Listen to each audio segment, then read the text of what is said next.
Bonjour, dans cet épisode, je vais vous parler de la révolution de la libération de la parole en entreprise. Je suis Gaël Châtelain-Berry, bienvenue sur mon podcast Happy Work, le podcast francophone le plus écouté sur le bien-être au travail. N'hésitez surtout pas à mettre des pouces levés si vous êtes sur YouTube, des étoiles, à partager, à commenter. Cela fera que Happy Work durera encore longtemps. Et en plus, de vous à moi, c'est mon Happy Work à moi. Oui, ça me fait toujours plaisir quand vous le faites. Alors, la libération de la parole. Pourquoi est-ce que je parle de révolution ? Parce que je fais partie d'une génération où la parole n'était pas vraiment ce que l'on peut appeler libérée en entreprise. Il y avait énormément de tabous sur tous les sujets, quasiment sans exception. La loi du silence régnait. Alors je ne dis pas que l'entreprise était un enfer, mais en tout cas, un certain nombre de comportements étaient acceptés, tolérés, voire étaient considérés comme tout à fait normaux. Et cela ne remonte pas à si longtemps que ça. C'est le mouvement MeToo qui a été véritablement un libérateur de paroles, de comportements déviants. Et très clairement, grâce à ce mouvement, la peur a changé de camp et il est normal de parler de ce genre de situation. Au même titre qu'en entreprise, il y a désormais un statut de lanceur d'alerte pour protéger les salariés qui souhaiteraient parler. Et c'est vraiment une excellente nouvelle. Cependant, il y a encore un grand nombre de sujets qui sont plus ou moins tabous. Je pense au burn-out, au harcèlement moral ou plus simplement à la qualité du management. Et oui, ce sont des sujets, on se dit, on ne veut pas ouvrir la boîte de Pandore au risque de générer un grand nombre de problèmes. Mais les temps changent et ce n'est pas juste parce que nous sommes en train de nous transformer en bisounours ou en personnes bienveillantes comme par magie. Alors pourquoi ? Eh bien, sous la pression des salariés. Vous le savez, nous parlons beaucoup de grandes démissions sur Happy Work ou de Quiet Quitting, le mouvement qui fait que les salariés ne produisent plus que le strict minimum, et les entreprises réalisent bien qu'il y a un message là-dedans. Non, il n'est pas possible d'exiger que les personnes soient motivées si on ne répond pas aux craintes ou aux questions que ces mêmes salariés ont. En fait, nous sommes passés d'un monde où les entreprises n'avaient pas à traiter ces sujets parce qu'elles n'avaient aucun problème à recruter puisqu'il y avait du chômage de masse, à un monde où elles sont obligées d'être transparentes sur ces sujets si elles veulent mobiliser des gens pour rentrer dans l'entreprise, mais surtout pour les fidéliser. Alors, comment cela se passe-t-il, la libération de la parole ? Parce que ça ne se décrète pas. Comme je le dis souvent, un escalier, ça se nettoie par le haut. Oui, ce sont les comités exécutifs, les dirigeants et les dirigeantes qui doivent donner l'exemple. Et quand je parle de libération de la parole, c'est vraiment de lever les tabous, d'oser parler de burn-out, d'oser parler de harcèlement moral, d'oser parler de tous ces sujets qui font que l'entreprise est tirée vers le bas en termes de valeur, mais surtout en termes de perception par les salariés potentiels, les candidats, mais également en interne. Si j'ai le sentiment que ma direction me cache des choses, vous savez, cette célèbre chanson de Jacques Dutronc, « On nous cache tout, on nous dit rien », eh bien, dans l'inconscient collectif, cela existe encore.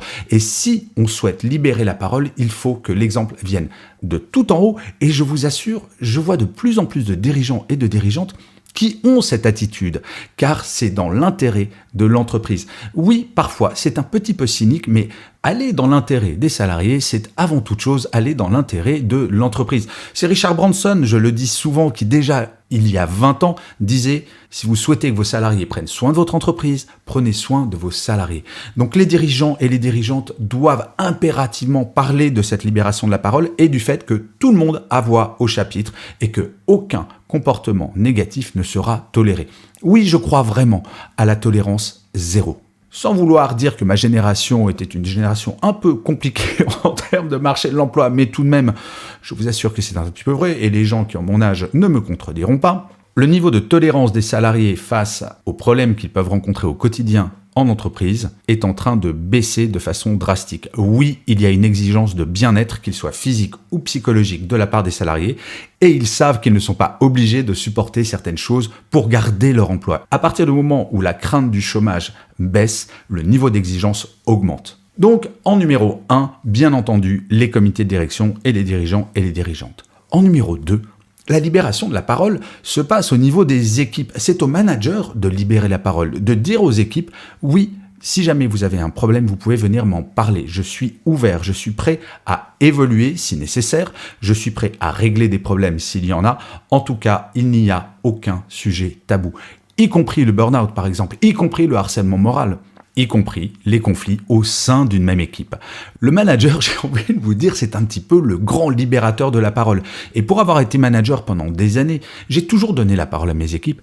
Et c'est vrai que parfois, ce n'est pas agréable d'ouvrir la boîte de Pandore, comme on dit, parce qu'on ne se prend pas forcément des choses agréables.